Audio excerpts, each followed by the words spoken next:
On the night of March 3, 1931, Prohibition agents Frank Wilson and Forrest Burris drove 4 miles northwest of Templeton. They had received a tip they would find something of interest on the farm of Frank Nepple. They were not disappointed.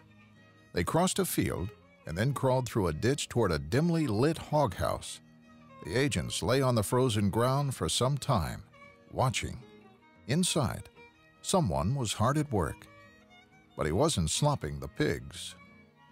I could smell a strong odor of mash in the process of distillation, and said ditch, in which I was in, came within the vicinity of said building.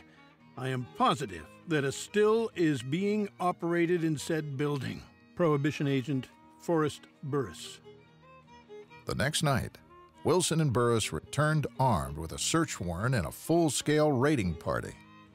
Sure enough, they discovered that the Hoghouse was actually a still house.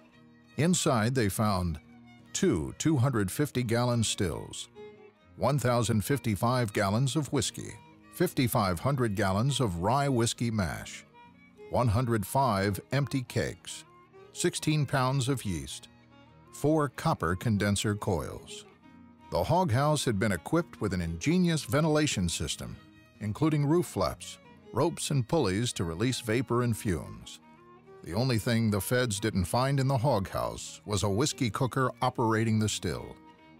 They crossed over to the farmhouse. Wilson knocked on the door. Farmer Frank Nepple, dressed in his pajamas, opened the door. Wilson read aloud the search warrant and placed Nepple under arrest. The revenuers asked where the still's operators were. Nepple claimed the still was his and his alone.